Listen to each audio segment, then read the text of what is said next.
In the quiet hamlets of rural Yorkshire, the misty glens of the Scottish Highlands, and the stone-walled cottages of Cumbria, an ancient presence lingers, unseen yet ever felt. By the glow of hearth fires and the hush of twilight, tales of the Brownie, a humble house spirit of tireless devotion, have warmed the hearts and stirred the imaginations of generations. Neither fairy nor ghost, the Brownie is a guardian of the home, a silent partner in the rhythms of domestic life, whose nocturnal labours weave a thread of magic through the tapestry of agrarian Britain. The Brownie is a creature of modest appearance but profound significance. Described in folklore as a small, wiry being, no taller than a toddler.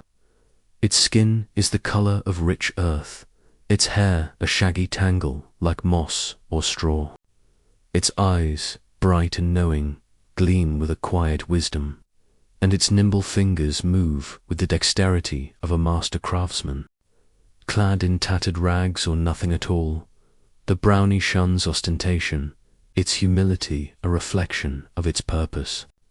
It is not bound by the capricious magic of fairies, nor the restless sorrow of ghosts, but by a deeper, older force, a covenant of mutual respect between a household and its unseen sentinel. By day, the Brownie remains hidden, perhaps tucked in a shadowy corner of the attic or curled beneath the floorboards. But when the family sleeps and the embers of the hearth glow softly, it emerges to work its quiet miracles.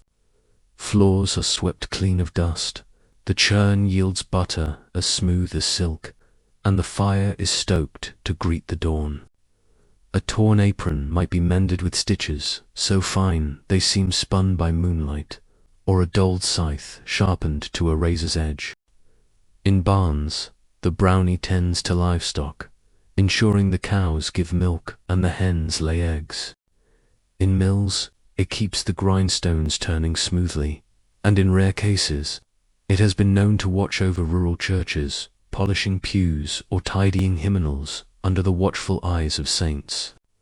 In return, the Brownie asks for little: a shallow saucer of cream left by the hearth, a bowl of porridge with a pat of butter, or a crust of fresh-baked bread.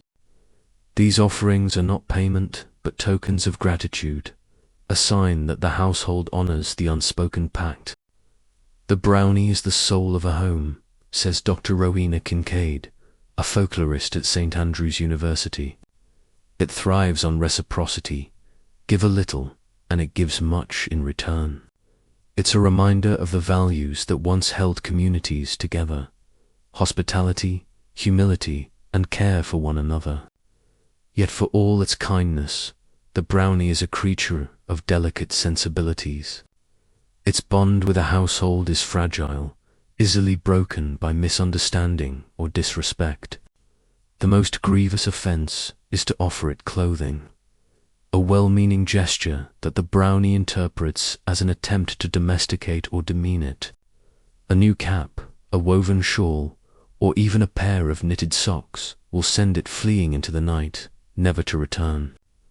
Clothes are a chain to a Brownie, Dr. Kincaid explains. They see it as a rejection of their independence, a sign they're no longer needed. Criticism, too, is a poison to the Brownie spirit. A careless remark about a lopsided loaf, a crookedly hung washing line, or a broom left askew can wound its pride, driving it to abandon the home it once cherished.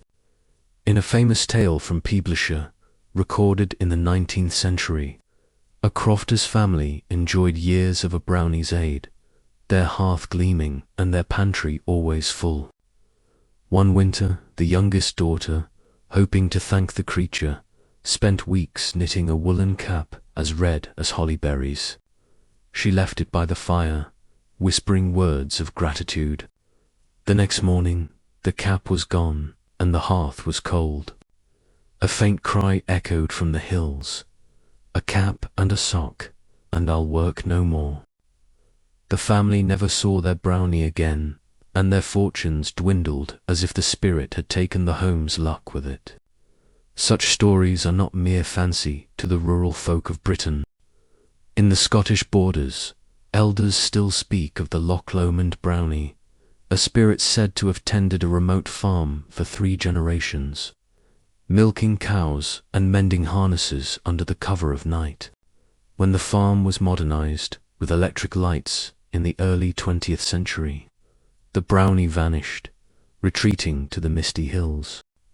Some say it still lingers there, watching from afar, waiting for a home worthy of its return. The Brownie is not alone in the world of folklore.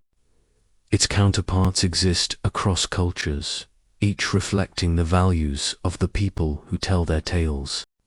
In ancient Rome, the Lares were household gods who guarded the hearth and family. In Scandinavia, the Tomt performed tasks for farmers, demanding respect and a bowl of porridge at Christmas. Germanic kobolds haunted mines and homes, their moods swinging between helpfulness and mischief. Yet the Brownie is distinctly British, its lore rooted in the agrarian life of the Isles, where the bond between land, home, and community was sacred. Within Britain, the Brownie has a darker cousin, the boggart, a malevolent spirit that delights in chaos. Where the Brownie sweeps the floor, the boggart scatters ashes. Where the Brownie mends, the boggart tears. In Yorkshire and Lancashire, tales warn that neglecting a Brownie, failing to leave its cream or speaking ill of its work, can transform it into a boggart, its kindness curdling into spite. A boggart might sour milk, hide tools, or wake the household with eerie noises, its laughter echoing through the walls. In extreme cases, a boggart's mischief turns dangerous, toppling furniture or luring children into the dark. To appease or banish a boggart, families might turn to a local wise woman or priest, who would use charms, prayers, or rituals. The contrast between Brownie and boggart reflects a deeper moral lesson in British folklore, that kindness begets kindness, and neglect breeds discord. The Brownie and boggart are 2 sides of the same coin, says Dr. Kincaid. They remind us that our actions shape the world around us, even the unseen parts. A home filled with gratitude and care invites the Brownie's blessing, while one marked by ingratitude risks the boggart's curse. The Brownie's origins are shrouded in mystery, but scholars trace its roots to pre-Christian beliefs in household spirits, possibly linked to Celtic or Anglo-Saxon traditions. In the animistic worldview of ancient Britain, every place, home, hill, or stream, had a spirit, and the Brownie may have emerged as a personification of the hearth's sanctity. As Christianity spread, the Brownie's pagan roots were softened, its role recast as a benign helper rather than a deity. By the medieval period, Brownies were a staple of oral tradition, their stories passed down by farmers, weavers, and storytellers, who saw them as guardians of the old ways. The Brownie's prominence grew in the 18th and 19th centuries, as antiquarians collected folklore from rural communities. Tales from the Scottish lowlands, the Yorkshire Dales, and the Cotswolds painted a vivid picture of a spirit both practical and mystical, a bridge between the mundane and the magical. In literature, the Brownie-inspired works like George MacDonald's The Princess and the Goblin, where a helpful house spirit aids the protagonists, and Juliana Horatia Ewing's The Brownies, which gave its name to the Girl Guides junior branch, symbolizing service and kindness. The Industrial Revolution posed a challenge to the Brownies' world, as families left rural cottages for urban tenements, and gas lamps replaced hearth fires. The spaces where Brownies thrived dwindled. Yet the spirit endured, its stories carried by those who clung to tradition. In the Scottish borders, it remains customary to leave a bowl of cream by the fireplace when moving into a new home. a gesture to welcome any lingering brownie. In Cumbria, some families set out porridge on winter solstice, whispering, "For the brownie, with thanks." These rituals, half believed yet faithfully observed, keep the brownie's legacy alive. In the modern era, the brownie has found new life in popular culture. Fantasy novels depict brownies as mischievous but kindly sprites, while films and games cast them as magical helpers in enchanted worlds. J.K. Rowling's house elves in Harry Potter, with their devotion to service and sensitivity to gifts, owe a debt to brownie lore. Yet these adaptations often lose the nuance of the original tales, which emphasize mutual respect over servitude. In the British Isles, the brownie remains a symbol of the home's sanctity. Its stories told in village halls, schools, and folklore festivals. For some, the brownie is more than a story. In remote corners of Scotland and northern England, farmers and crofters still attribute small blessings, a mended fence, a full milk pail, or a tidy shed, to the work of a brownie. "You don't see them, but you feel them," says Agnes MacLeod, a dairy farmer near Dumfries. "Leave a bit of cream out, and things go smoother. Call it superstition if you like, but it's worked for my family for generations." Such beliefs, though rare, speak to the brownie's enduring power as a source of comfort in an uncertain world. The brownie also serves as a reminder of values that transcend time. In an age of automation and disposable goods, its story celebrates the quiet dignity of manual labor, the importance of gratitude, and the unseen bonds that hold communities together.